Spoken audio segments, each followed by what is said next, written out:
very clever, essentially. Strategic.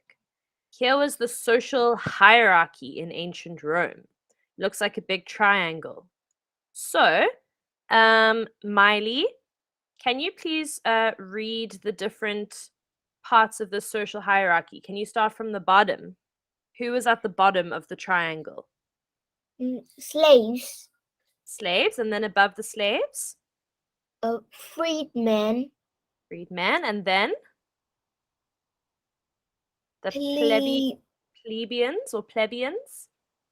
Plebeians. Good, and then? Nobles and patricians. Good, and at the top? And senators. Good, very nice, Miley. Okay, so at the very bottom of this triangle, we've got slaves. Then above the slaves, these freedmen. So freedmen, we could say, might have been slaves before, and now they have been given their freedom. The plebeians, which would probably just be normal people. Nobles and patricians would be like people with a bit more money or wealth. And then the senators would be the rulers right at the top. Okay. I see. Did someone put a hand up? No.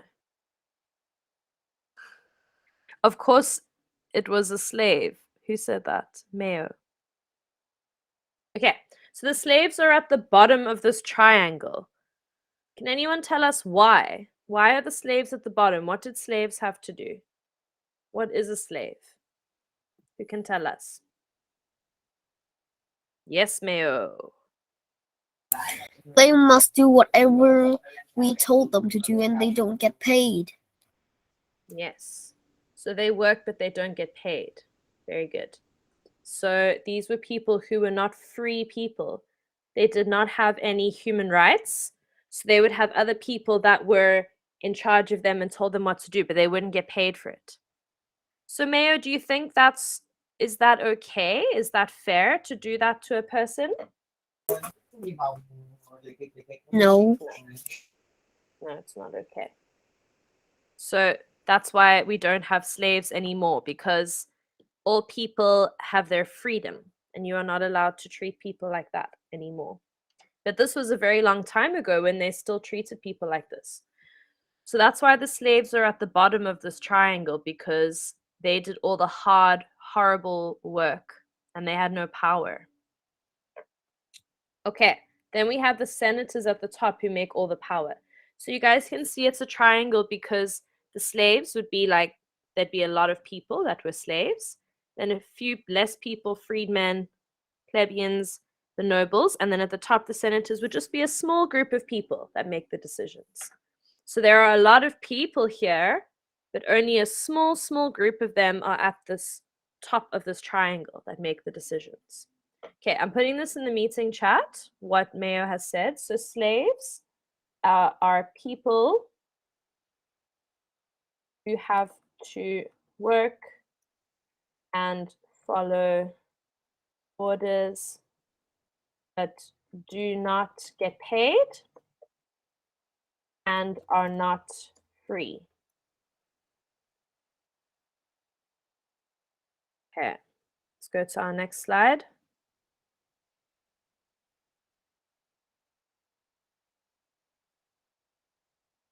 Okay, Roman law. We've got some more coins on the side here. Let's have a look. Nyan, can you read for us, please? Roman law is the basis for most European legal systems and law today. Here are three principles of the Roman Republic that are still around. Thank you, Nyan.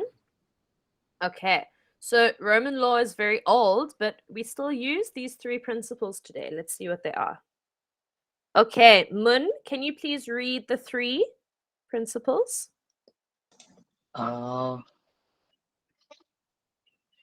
Guide with evidence before decisions. All three, please. Number 1, 2, and 3. Okay. Person seen as innocent until proven guilty. Accused people are allowed to defend themselves in front of a Judge. guide with or evidence before decisions. Good. Very nice. Thank you. Thank you, Mun. Okay. So, guys, this is like all legal stuff. So, people, when they are in court, someone has done something wrong and there's lawyers, we still use this today. So, innocent until proven guilty. Does anyone know what these words mean? Innocent and guilty. A person who is innocent, a person who is guilty. If we are talking about a crime.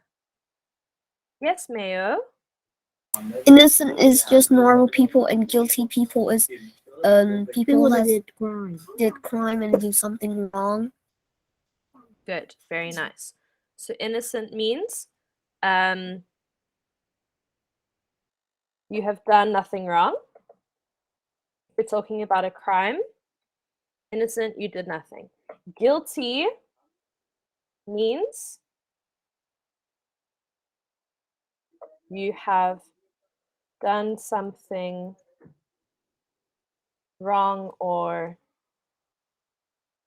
committed a crime.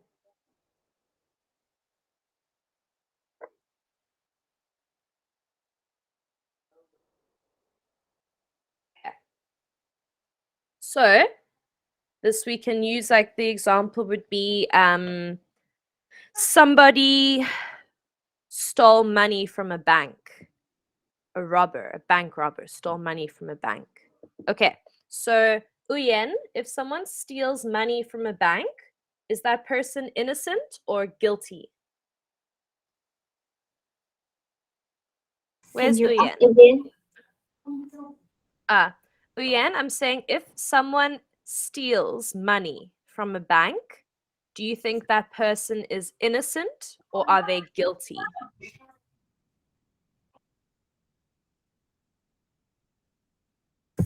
Uyen? Guilty. Guilty, good. They have done something wrong. They have committed a crime. You are not allowed to take money from a bank. You can withdraw money from your bank account, but you cannot steal money from a bank. Okay, so innocent would be someone who did not do anything wrong. So this is something that we use today, guys. Innocent until proven guilty. So what that means is, if I say, let's say, Miss Robin, I'm going to talk about myself because I don't want to accuse any of you of a crime. So I will say, Miss Robin has been accused of stealing a car. Someone has said, I saw Miss Robin steal a car. Now, a judge will have to decide, did I do it or did I not do it? Someone saw me do this, but did it actually happen? I am not guilty until they can prove it. So, proof is evidence. I don't know if you guys ever see crime things. Evidence that someone committed a crime. So, if you say that someone did something, Miss Robin stole my car, you cannot say I'm guilty until you have some kind of proof that I did it. So if you can prove it, you can say, look, I took a picture of her stealing my car. Then you've got proof. And now they can say I'm guilty. But only when there's proof. Okay. Then number 2, accused people are allowed to defend themselves in front of a judge.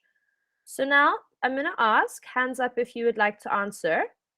If someone has to go to a court with a judge because they did something wrong or someone accused them, they need someone to help them. Does anyone know what we call that person? Yes, Anna? A lawyer. A lawyer. Thank you, Anna. Okay, so a lawyer. Can you tell us what a lawyer does, Anna? A lawyer usually protects you in the court and just give statements that would help you win that time. Exactly, good. So a lawyer protects you in the court and they try to prove that you are innocent, that you did nothing wrong.